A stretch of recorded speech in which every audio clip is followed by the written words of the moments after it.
Ravi Colours இன்றைய trending பெண்களுக்கான exclusive கலெக்ஷனுடன் kurtis, palazzo pant, Patiala pant, துப்பட்டாக்கள், ஷேப்வேர்கள், நைட்டிகள், பிராண்டட் உள்ளாடைகளும் கிடைக்கும். ரவி கலர்ஸ், நேரு வீதி, ராஜா தியேட்டர் சிக்னல் அருகில், புதுச்சேரி. வணக்கம். முக்கிய செய்திகள்.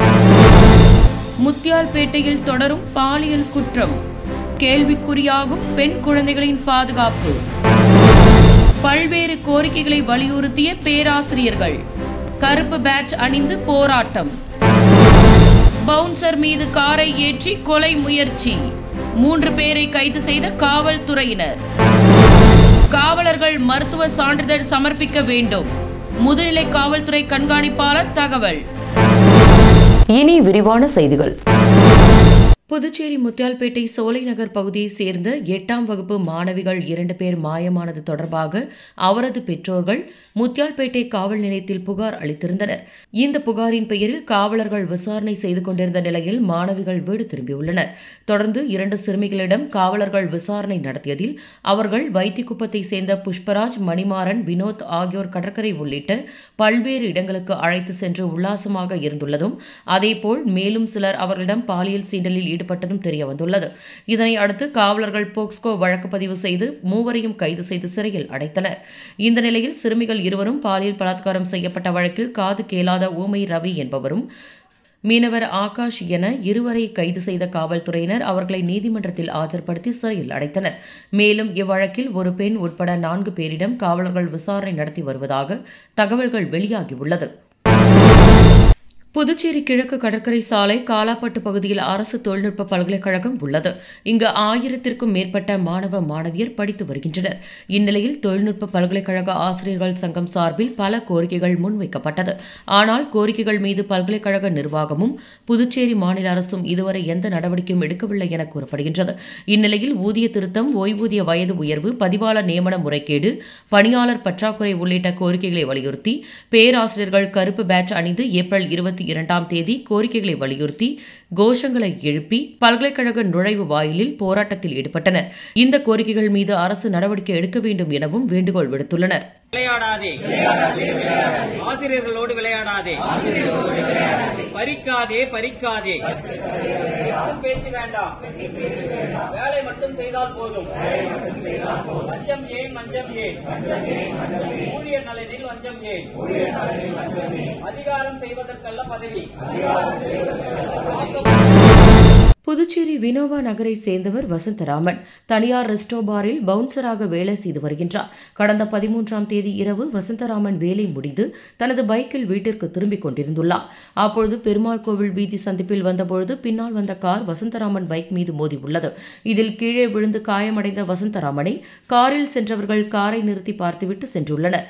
வசந்தராமன் அளித்த புகாரின் பெயரில் கிழக்கு போக்குவரத்து காவலர்கள் வழக்கு பதிவு செய்து விசாரணை மேற்கொண்டதில் ரெஸ்டோ பாரில் இரவு 5 நபர்கள் மது போதையில் தகராறில் ஈடுபட்ட பொழுது அங்கிருந்து பவுன்சர்கள் அவர்களை வெளியே அனுப்பியுள்ளனர் எனவும், இதனால் கோபமடைந்த அவர்கள் பாரில் இருந்து பைக்கில் வெளியே வந்த வசந்தராமனை காரில் பின்தொடர்ந்து சென்று கொலை செய்யும் நோக்கில் காரை பைக் மீது மோதியது தெரியவந்துள்ளது. இதனை அடுத்து அந்த வழக்கு பெரியகடை காவல் நிலையத்திற்கு மாற்றப்பட்டு SP ரகுநாயகம் உத்தரவின் பெயரில் ஆய்வாளர் ஜெய்சங்கர், துணை ஆய்வாளர் முருகன் தலைமையிலான காவலர்கள் விசாரணை நடத்தியுள்ளனர்.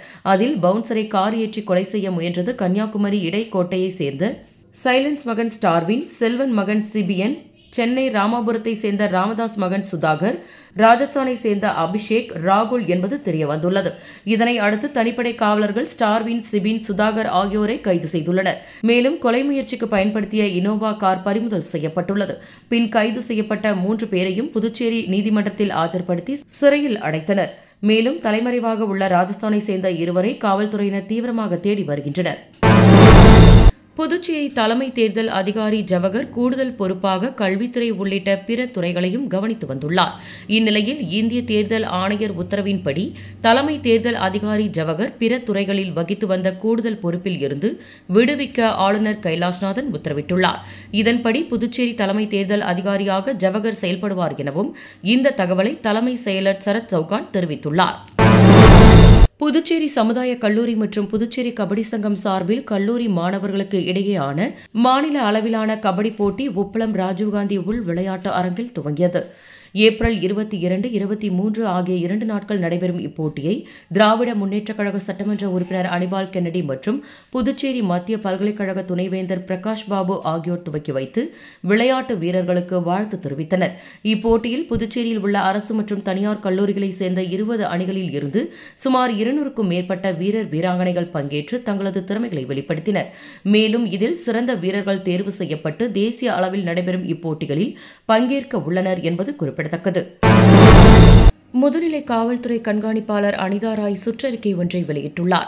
அதில் புதுச்சேரியில் பணியாற்றும் காவலர்கள் கட்டாய மருத்துவ பரிசோதனை செய்து மருத்துவ ரீதியான தகுதி உடையவர் என சான்றிதழ் வழங்குவது கட்டாயமாகும் எனவும், மருத்துவ பரிசோதனைக்கு பின் மருத்துவ அதிகாரி ஒப்புதல் சான்றிதழ் வழங்குவார் என்றும், சீனியர் எஸ்பி உள்ளிட்ட அதிகாரிகள் காவலர்களுக்கு கட்டாய மருத்துவ பரிசோதனை செய்து அதன் வருடாந்திர அறிக்கையை தயார் செய்து வழங்க வேண்டும் என்றும், மருத்துவ அதிகாரியின் சான்றிதழ் இல்லாத வருடாந்திர அறிக்கை ஏற்றுக்கொள்ளப்பட மாட்டாது எனவும் தெரிவித்துள்ளார். மேலும் இந்த அறிக்கையை அதிகாரிகள் வரும் 30ஆம் தேதிக்குள் தயார் செய்து அனுப்ப வேண்டும் எனவும் இந்த அறிக்கையில் குறிப்பிட்டுள்ளார். விழுப்புரம் மாவட்டம் ஆரோவில் அடுத்த இடையஞ்சாவடி கிராமத்தில் எழுந்தருளி இருக்கும் அருள்மிகு ஸ்ரீ பூரணி ஸ்ரீ பொற்களை சமேத அழகுமுத்து ஐயனாரப்பன் ஆலயத்தில் நடைபெற்ற 74ஆம் ஆண்டு திருக்கல்யாண வைபவ விழாவில் திரளான பக்தர்கள் பங்கேற்று சுவாமியின் திருக்கல்யாண வைபவத்தை கண்டுகளித்தனர்.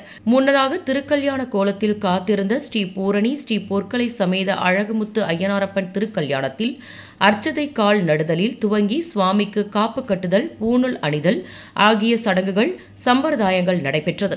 அதனைத் தொடர்ந்து அருள்மிகு ஸ்ரீ பூரணி ஸ்ரீ பொற்களை சமேத அழகுமுத்து ஐயனாரப்பன் திருக்கல்யாணம் வெகு விமர்சையாக நடைபெற்றது. இதனைத் தொடர்ந்து அருள்மிகு ஸ்ரீ பூரணி ஸ்ரீ பொற்களை சமேத அழகுமுத்து ஐயனாரப்பன் திருமண கோலத்தில் பக்தர்களுக்கு காட்சியளித்தனர். பின்னர் சுவாமிகளுக்கு மகா தீபாரதனை காண்பிக்கப்பட்டது. இதில் சுற்று வட்டார பகுதிகளைச் சேர்ந்த திரளான பக்தர்கள் கலந்து கொண்டு சுவாமியின் திருக்கல்யாணத்தை கண்டுகளித்தனர். பின்னர் மின் அலங்கார வாகனத்தில் ஸ்ரீ பூரணி ஸ்ரீ பொற்களை சமேத அழகுமுத்து ஐயனார் வீதி உலா வந்து பக்தர்களுக்கு காட்சியளித்தனர். அதனைத் தொடர்ந்து சுவாமிகளின் திருமண விழாவில் பங்கேற்ற 1000க்கும் மேற்பட்ட பக்தர்களுக்கு அறுசுவை விருந்தும் வழங்கப்பட்டது.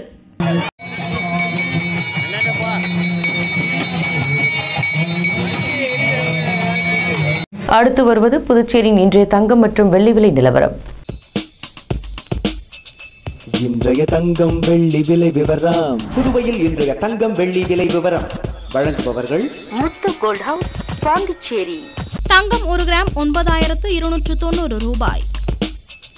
இன்றைய தங்கம் வெள்ளி விலை விவரம். வெள்ளி 10 கிராம் 1080 ரூபாய். இத்துடன் ஏஎம்என் செய்திகள் நிறைவடைந்தன. வணக்கம்.